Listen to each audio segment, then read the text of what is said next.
Renan, eu queria te perguntar o seguinte. Você já está... Não sei se você já recebeu informação do senador Ângelo Coronel falando de você. Eu vi o vídeo.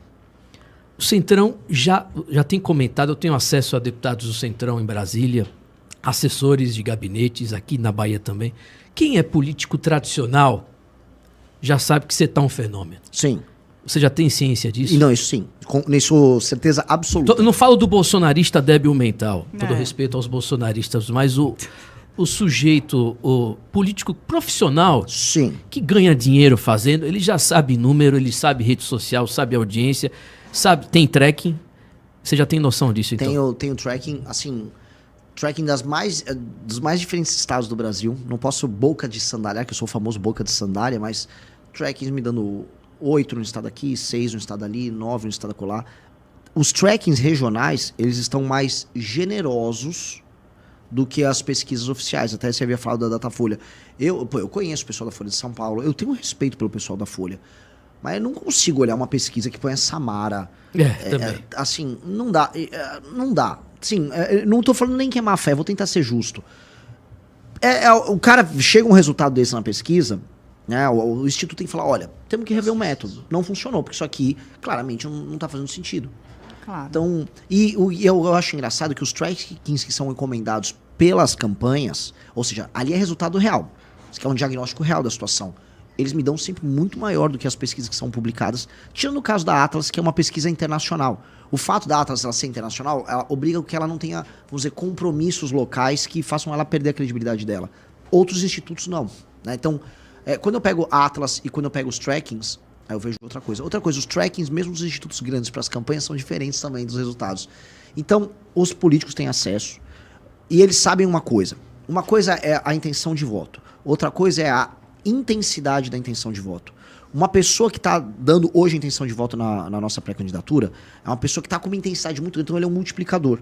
Então o político do Centrão percebe, tem aquele cheiro de pólvora de uma coisa que vai explodir em algum momento. Porque ele está vendo que a intensidade das pessoas que estão falando a meu respeito é muito maior do que a dos demais. Real, vou colocar um ponto. Minha pré-campanha é muito mais intensa do que a campanha do Flávio, mas incomparavelmente mais intensa. As pessoas estão fazendo pré-campanha. Teve um evento de filiação do partido no fim de semana. Foram milhares de carros adesivados sem participação minha. Eu nem participei, eu estava num evento. Tá acontecendo. E isso é sintomático de uma campanha viva. Já, assim, o Kim tá recebendo ligações e abrindo conversas lá no Congresso que ele nem sequer imaginava. Nem sequer imaginava. Ele falou, Renan... Com pessoas que nunca ligaram pra ele. Nunca. E não ligariam numa situação... Normal. E de regiões das mais, assim...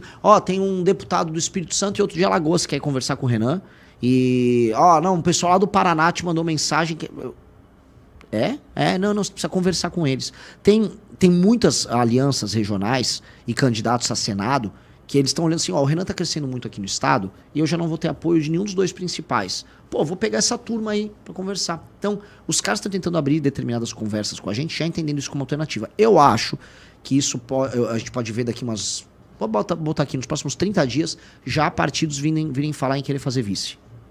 A gente vai começar a ver isso porque é da natureza do processo. O político é muito esperto. São 9h41. Perguntas, Vanessa Moreira, pré-candidato Renan Santos. Renan, muito bom ter você aqui com a gente na Brado. Eu quero trazer um assunto aqui que é até um assunto que está com bastante polêmica recentemente, que é o assunto do homeschooling, né? Eu sou uma pessoa que tenho contato com muitas famílias educadoras, pode não parecer, mas a Bahia também tem aí uma alta cultura e são famílias que eu nunca vi os filhos serem menos cultos do que os meus que estudam no ensino regular. Isso foi, inclusive, uma promessa na época do Bolsonaro, então ele conseguiu angariar essas pessoas que têm muitos filhos, famílias numerosas de 8, 7, 4 filhos, enfim, muitos filhos, e que educam seus filhos em casa com maestria. Crianças que leem mais de 30 livros por ano, enfim.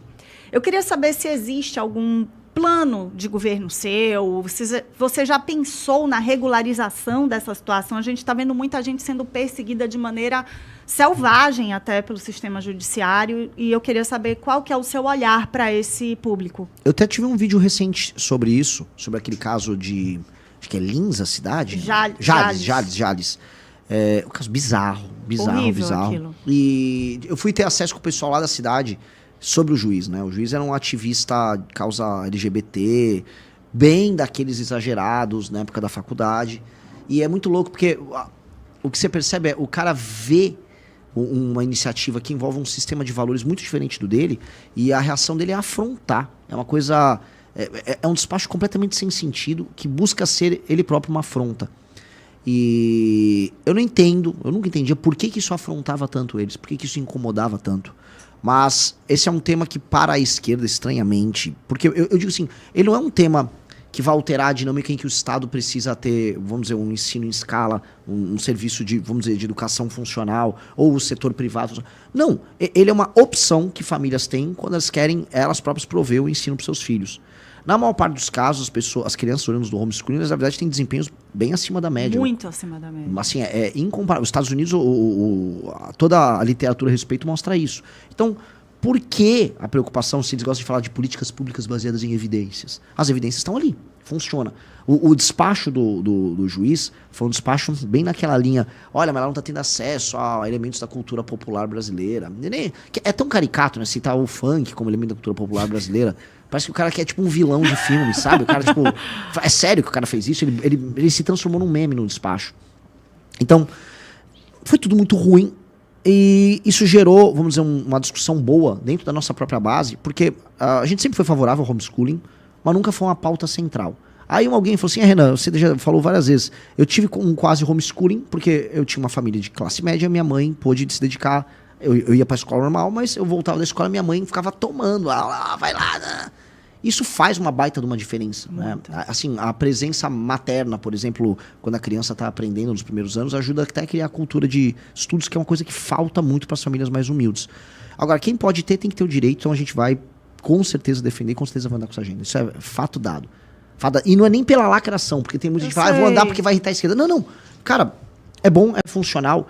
E hoje, a gente tem que pensar no ponto futuro. Hoje, com inteligência artificial, hoje com todas as metodologias e toda a técnica envolvida, o homeschooling pode ganhar escala. Claro. Que é uma coisa que a gente não imaginava. A família poder cuidar. Aí já falaram, mas a criança não vai socializar. Ela tem outros meios de socializar. E a pergunta é, hoje numa escola pública, a socialização, ela está se dando em termos positivos para a criança? É uma pergunta que eu estou jogando. Não parece ser o caso. Mas, definitivamente, você consegue ter socialização e você consegue ter um ensino. A gente não tem problema com isso. Isso tem um quê, inclusive, Renan, de perseguição religiosa, porque a maioria das famílias homeschooling, elas optam por essa educação mais centrada. Não são só famílias ricas, muita gente acha que quem faz homeschooling é rico. Não, são famílias muitas vezes humildes que fazem essa opção. E de maneira muito boa, inclusive para impedir a socialização com Sim. funk, com uma série de Sim. depravações que ocorrem, né, por aí. Ainda na seara do sistema escolar, eu queria te perguntar o seguinte, a gente tem, por evidência, por isso que o homeschooling vem crescendo, essa questão toda do que acontece nas escolas. Aqui na Bahia é terrível o sistema escolar como um todo. A gente tem muita militância, muita sexualização precoce de crianças dentro das escolas. Infraestrutura é o que a maioria dos políticos trazem como resultado. Construir escola em tal lugar, vamos botar tablet, isso não resolve. Zero. Vocês têm algum programa de reformar, digamos assim, né, os professores, alguma coisa feita nessa seara da educação, como até um programa para os professores mesmos de tirar essa militância, porque eles falam muito em doutrinação religiosa praticada pelas famílias, que é uma opção. É óbvio que a gente tem que ter o direito, né, de doutrinar o nosso filho, mas eles doutrinam para a perversão, muitas vezes sem sentir. Eu não estou aqui culpando o professor, ele passa por uma formação de 4, 5 anos ali na faculdade, aprendendo que o certo é aquilo. E existe algum programa nesse aspecto para os professores, para um olhar, né, de reformar esses professores? A situação do professor, quando eu coloco o cenário atual, né, a gente pegou uma série de entrevistas. O professor Paulo Cruz até comenta muito isso com a gente. Houve uma série de entrevistas, se não me engano, na Secretaria de Educação de São Paulo, a de Goiás fizeram. Você tem o professor hoje que está altamente estressado porque foi tirado qualquer elemento de punição. Um bom professor, começando por ele, que está tentando basicamente ministrar a aula dele, ele não tem instrumentos para, por exemplo, punir um aluno que não está se comportando, ele não consegue disciplinar esse aluno e ele não consegue tocar o programa. Hoje, agora, isso eu venho falando muito, eu já arrumei uma briga, que agora tem o partido do autista querendo me processar. É real, assim, é muito bizarro. E aí, hoje, você tem agora a mistura do aluno típico atípico, com o professor sem ter um treinamento. Então, aí o professor está estressado, sem autoridade, ninguém tem compromisso com meta de desempenho. Então, você tem, vamos dizer, o aluno finge que está estudando e o professor finge que está dando aula.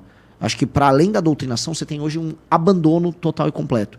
Você tem as crianças hoje com métodos alternativos ao método fônico que chegam aos 12, 13 anos não alfabetizadas. E acho que esse é um fato que a gente tem que entender.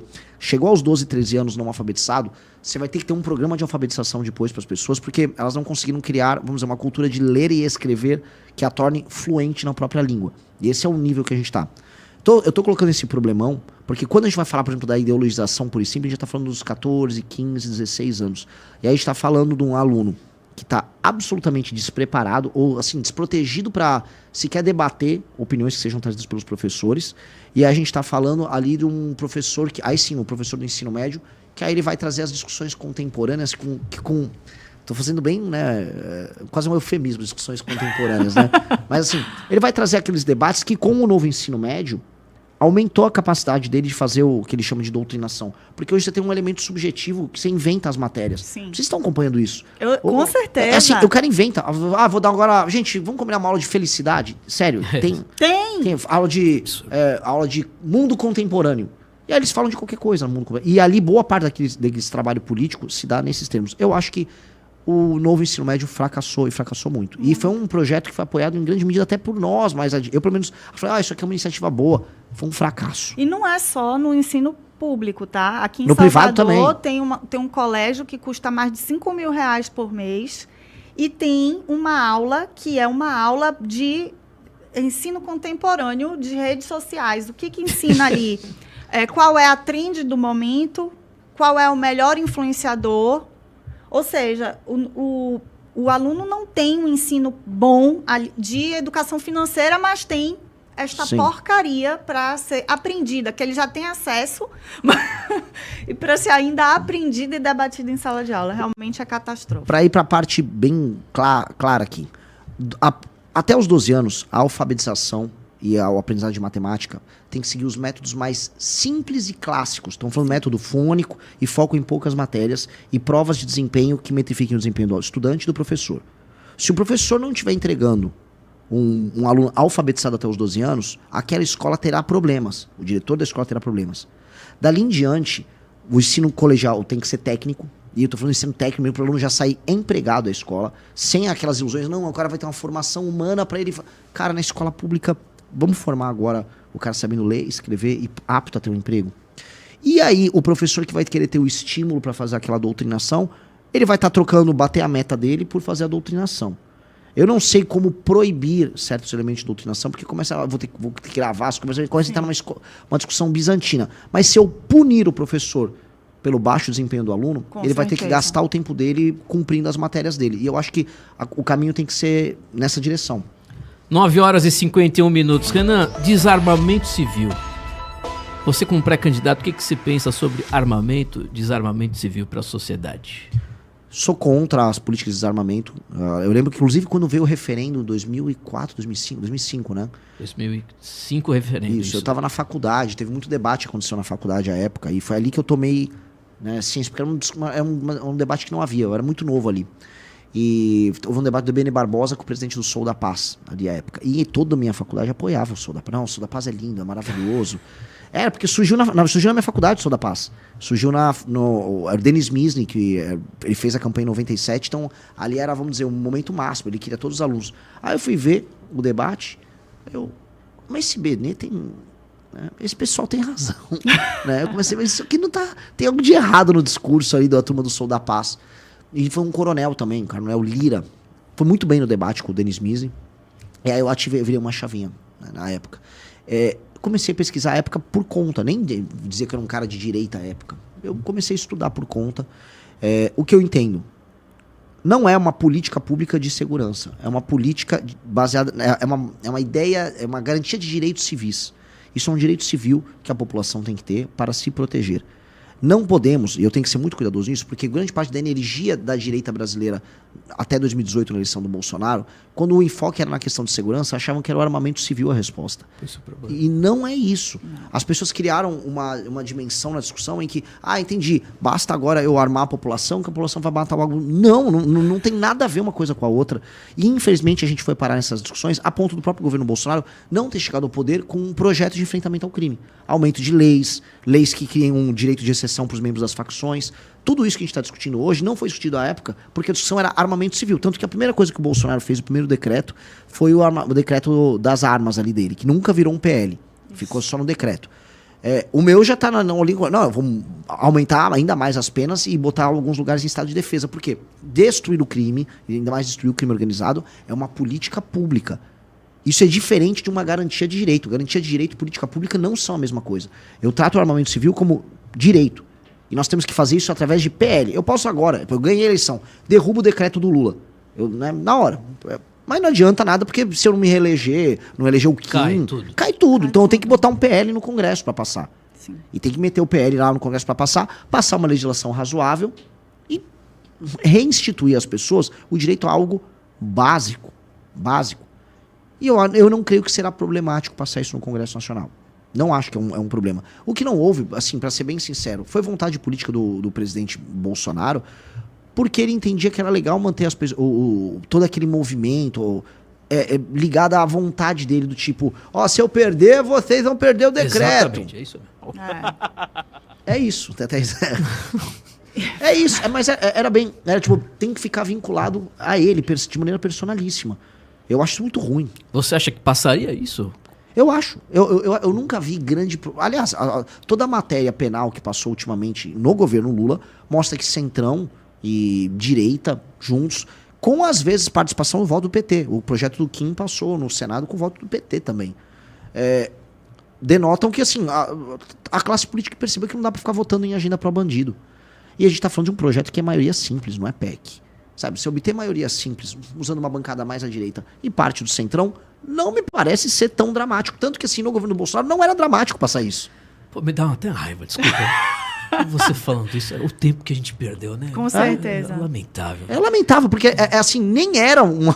Porque assim, você sabe, assim, um presidente entrou, todo mundo sabia que essa era parte da agenda fundamental do Bolsonaro. Fundamental dele. Então, a arminha, né? Então assim, algumas coisas o Congresso vai ter que dar de lambuja. Uma delas era essa. Aí ele deu um decreto e não falou mais do assunto. Não, e fora que assim, ele acabou com o mercado, porque os clubes de tiro e tudo não são para treinar você para matar pessoas na rua. Eles são um esporte, é um esporte muito agradável, inclusive. Né? Então, acabou. Se você conversar hoje com o pessoal de clube de tiro, eles estão destruídos, o mercado está destruído no Brasil. Sim. Fora a insegurança. Isso. Porque assim, vai com um governo, aí sai com outro, aí volta com outro. Uma insegurança terrível. Renan, eu preciso falar da Bahia. Situação aqui da Bahia. Algum outro... só tem dois praticamente. Tem Jerônimo e Assemineto. Neto já te procurou para buscar apoio? Algum nome da oposição aqui? A gente teve uma saída do partido dele, União Brasil, meio traumática. Porque eles não queriam liberar ninguém. E essa é a real. O Neto, para ser sincero... Quando o Kim foi pré-candidato a prefeito de São Paulo e ele tinha um apoio garantido com o Neto, eu mesmo tive reunião com o Neto foi, aí eles se acordaram ali no partido e ele também foi um dos que nunca mais atendeu o Kim à época. E eu achei aquilo não só primário da parte dele, porque estava arrumando briga com um grupo político à toa, sem precisar, ele só podia falar, tô tentando, o Rueda não vai deixar, não vai rolar. Sabe? Não, ele... Depois a gente foi entender, assim, as relações foram construídas em São Paulo, inclusive por ele. Ele só fingiu que não existia. Depois, quando a gente foi conversar para fazer a saída dos vereadores eleitos do União Brasil, é um dos que também queria nem saber, nem quis abrir conversa. Então, uma pessoa difícil. Já me falaram, o Neto é meio mimado e ele é difícil de trabalhar. Me parece ser um sujeito mimado e difícil de trabalhar. Não acho que a estratégia dele eleitoral seja boa e não acho que ele esteja num status muito bom para essas eleições. Todo mundo tá comentando o Ribbentrop-Molotov do Banco Master, né? Ele e o Jacques Wagner combinando que ninguém vai falar do escândalo. Eu acho isso lamentável. Eu acho isso muito complicado. E eu acho que aqui na Bahia há espaço para algo novo. Há o espaço. Não, o evento ontem, da última vez que eu vim, vou dar um exemplo, a gente fez um evento aqui em 2024, 2025. Havia uma energia no sentido de, vamos convergir para tirar o PT da Bahia com a ACM, não sei o quê. Eu não senti isso ontem. O pessoal xingou a ACM no evento. Acho que há um momento na Bahia, acho que de cansaço institucional tão grande, que isso atingiu eles ali também. Então a Missão vai continuar com palanque neutro aqui? Vai apoiar algum pré-candidato? O ideal é a gente arrumar uma pré-candidatura. Todas as minhas viagens eu arrumo uma pré-candidatura. Todas as minhas viagens, assim, me ajudem aqui, quem está nos ouvindo, a arrumar uma pré-candidatura de alguém que já esteja afiliado, que eu gostaria de lançar. Sabe por quê? No fim do dia, todos os lugares que eu lancei pré-candidato, eles começaram a aparecer nas pesquisas com 1, 2, 3, 4%. E alguns lugares, eu peguei o André Luiz, o Maranhão, o André nem tinha rede social direito. Só de aparecer na cartela missão, o cara já vai para 2 na pesquisa. Então isso começa a pautar o debate, ele começa a ter acesso à imprensa, e aí a gente começa a pautar até os demais candidatos. Vai que uma pré-candidatura nossa aqui na Bahia, se der tempo, começa a obrigar o próprio Neto a adotar uma postura de enfrentamento ao PT. Eles querem fazer com o PT uma coisa que não existe com o PT, que é como se fosse uma espécie de saída acordada. Do tipo, vamos jogar aqui com luvas de pelica, e aí se eu ganhar, clássica, eu faço uma transição. Não existe isso. Não existe isso com eles. Você vai ter que ir pra cima do PT, e isso tem consequências, você vai apanhar de volta. Mas parece que eles querem brigar sem briga. Não existe. A vida é uma coisa muito cruel, cara. Ainda mais com um elemento, assim, o PT é um grupo de sobreviventes. São homens que vieram de baixo, que começaram a ganhar grana, chegaram em posições de poder, eles não vão largar. Você vai ter que tirar deles. Não existe como tirar no acordo, você vai ter que tirar da mão deles. É feio dizer isso, mas não tem outra maneira. E para senador? Vocês vão lançar nomes ou vão apoiar? Isso eu vou ter reunião hoje à noite com a molecada, pra gente definir detalhes de chapa e tal. Você tem noção, Renan, que você hoje, no momento agora, a janela do momento, você é maior que o MBL, é muito maior. Você deu um boom, cara. E eu não tinha noção, não conhecia você, velho. Que eu achava... Eu vi o Renan. Aliás, já falei mal de você pra caramba aqui no microfone da Brás. Que eu era uma figura divisiva e exótica. Mas é impressionante. Tive uma entrevista sua. Cara, você tem uma cabeça boa, velho. De liderança. Você sabe que você tá maior que o MBL hoje? Como é que você vai ter que voltar? Como é que você vê isso? Eu falo muito, assim, que eu não sou um CPF, eu sou um CNPJ. Eu abdiquei da minha individualidade, eu abdiquei de vida pessoal, de tudo, pelo grupo, pela causa. E não, sabe, tem tudo aqueles tipo, o homem massa, o homem que se torna, a política se torna o centro da vida dele. Eu não vejo dessa maneira, eu me vejo como uma pessoa que tem... Eu sou um sacerdote da causa que eu trabalho, isso demanda um sacrifício muito grande. O grupo que eu trabalho não é um grupo que tem uma visão escatológica de fim de mundo, sabe? Tipo, não, nós vamos salvar. Não. Eu tenho uma ambição de tornar o Brasil um país sério, muito sério. E eu acho que isso é suficientemente bom para permitir que eu construa de maneira clara um projeto sólido. E eu acredito muito nas pessoas, então eu sempre me dediquei ao grupo, sempre coloquei o grupo à frente. Eu acho que foi isso, a construir o partido, a missão, as pessoas começaram a entender, nossa, o Renan pareceu uma boa liderança, né? O cara conseguiu... Porque foi vamos dizer, cada um tem sua grande vitória. O Kim, no Congresso Nacional, com as aprovações dele, e o trabalho que ele teve no impeachment, de ter sido o rosto do nosso impeachment, ficou muito claro, essa aqui foi a grande vitória do Kim. A vitória pessoal. As minhas vitórias pessoais nunca apareceram muito, porque eram coisas mais de bastidor. Agora, com o partido, acho que as pessoas falaram, não, o Renan se provou no campo de batalha, acho que esse é o ponto. Aí o próprio MBL como um todo, não, o Renan tem que ser o pré-candidato. Aí eu falei, beleza, serei. A única coisa que eu falei pra galera, vou fazer do meu jeito. E o meu jeito é basicamente o que vocês estão acompanhando. Eu sou brutalmente sincero, não tem nenhuma meia palavra. Eu prefiro fazer isso porque eu não sei, não só porque eu acho ruim mentir, mas eu não sei mentir, eu sou muito ruim. Então eu prefiro ser brutalmente sincero e criar um tipo de vínculo com as pessoas baseada nisso, até no meu lado meio esquisito. E eu acho que vem funcionando. E é por isso que ficou muito grande, porque tá sendo uma construção muito original. É muito esquisito o que a gente tá fazendo. Não sei se vocês estão sentindo isso. Sim. É diferente. Pô, eu tô de fora, tô acompanhando. Porque é novo. Assim, as coisas que a gente tá falando, os lugares que a gente vai e fala, por exemplo, a participação na Marcha dos Prefeitos, pra mim, eu não vou citar o nome dele, mas assim, um dos diretores da Confederação dos Municípios, ele falou, olha, isso aqui foi histórico, a gente não entendeu nada, mas a gente gostou. Foi isso. O cara não entendeu nada. Que assim, você pega o discurso do Zema, ele ficou explicando como ele rodava Minas Gerais e encontrava os prefeitos, e ele aprendia muito com os prefeitos.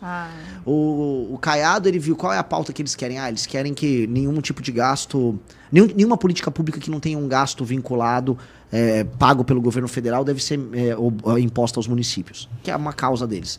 E eu falar, olha, vou dar poder para vocês, as políticas nossas serão determinadas por indicadores de desempenho, e um prefeito que bem vai crescer, mas o prefeito que for mal vai ficar inelegível. Aí eles... Pô, eles aplaudiram. Eu falei, legal. Acho que eles não entenderam mesmo. Não, é que eu acho, sinceramente, que eles gostaram da brincadeira. Eles gostaram, do fato de ser brutalmente honesto e de falar o problema, apresentar uma solução, falar que a solução não é fácil e que se eles derem certo, pô, eles vão ganhar muito, e se eles derem errado, eles vão perder muito. Eu acho que vir com sincericídio é bom, e eu acho assim, uma impressão minha, Vanessa, minha vibe. Eu acho que o kit hipocrisia, eu chamo de kit hipocrisia aquele discurso, oi, estamos aqui pra cuidar de gente, voz de povo. E mesmo o discurso dos outros políticos. Vamos comer uma farofa com frango, ele pastel. funciona se as coisas estão indo bem. Se as coisas estão indo bem, todo mundo veste o kit de hipocrisia e fica fingindo, que aí... Mas não é o momento pra isso. Não é o momento, porque quando a casa quebra, não dá pra eu ficar, eu gosto de gente, cara, eu não tô conseguindo comer. Não, eu gosto de gente, cara, não tem a farofa. Eu chegar pro prefeito, o prefeito tá quebrado, ele tá vendo que vai dar ruim, e olha, eu tô aqui porque nós vamos construir juntos. Cara, eu não quero construir nada, eu tô quebrado. Então ele quer ouvir alguma coisa concreta. E eu acho que agora é um momento de ruptura de modelo, que coisas concretas têm que ser trazidas. E esse acho que é o ponto diferencial total da nossa pré-candidatura. O Brasil está num momento de ruptura. Eu acho, e isso aí é a análise que a gente vai fazer nas nossas lives, o Pacto de 88 está rompido. Acabou. Deu errado o Pacto de 88. Em todos os sentidos. Social, econômico, político, estrutural, federativo. Deu errado. Se deu errado, a gente tem que propor uma solução que seja muito dura para isso. E aí essa solução tá ressoando com todo mundo. E por que é exótica? Pô, por que eu tô falando tudo que eu tô falando de prefeito e a gente tá crescendo entre os prefeitos? Não tem sentido. Por que a gente tá falando tudo que tá falando e aí caras do Centrão, mesmo sendo do Centrão, atacando o Centrão, falando, não, precisa conversar com ele. Por que tô falando aí eu cresço no Nordeste, no eleitor do Lula, e cresço no Sul, com o eleitor do Flávio? É porque talvez a gente esteja falando do problema. Acho que a gente tá, assim, falando do problema e apontando soluções pro problema de maneira muito enfática. Não sei se estou falando muito aqui na resposta. Não, tá ótimo. Tá. Porque eu fui no Esfera, o evento lá da... Pô, era a elite brasileira que tava lá. Minha participação foi muito direta. Muito direta o que eu ia fazer em termos de... A gente só tinha 15 minutos. Tava a Daniela Lima de um lado, o Aldo do outro e eu no meio. E aí, assim, quando eu vi um contador, igual tem um contador aqui é o horário, né? Mas ali era um contador, um timer. Aí eu virei pra Daniela Lima e falei, eu tenho 15 minutos aqui com o Aldo e você? Ela só falou, pô, mas não é nada de tempo. Isso é um painel? Eu falei, eu vou ter que voar. Então eu falei, tá. Judiciário, eu olhei pro Barroso, tá ali, tá. E eu falei, vamos fazer o que precisa ser feito. Eu falei, qual a reação que vai dar? Não sei, não vou tentar agradar. Mas estavam ali alguns dos maiores banqueiros e empresários do Brasil. Eu saí de lá, todos eles. Esse cara é bom? Não, esse cara tá falando que precisa ser feito. Então, desse cara no topo, ao topo da pirâmide social brasileira, até eu ir pra uma cidade no interior do Maranhão e falar a mesma coisa, e a galera, faz sentido? Você entende? Tem algo aí, né? Tem algo estruturante que junta o dono do banco ao morador de uma cidade disfuncional no Maranhão. Se a gente está conseguindo ressoar nessas duas coisas, é porque a análise estava certa.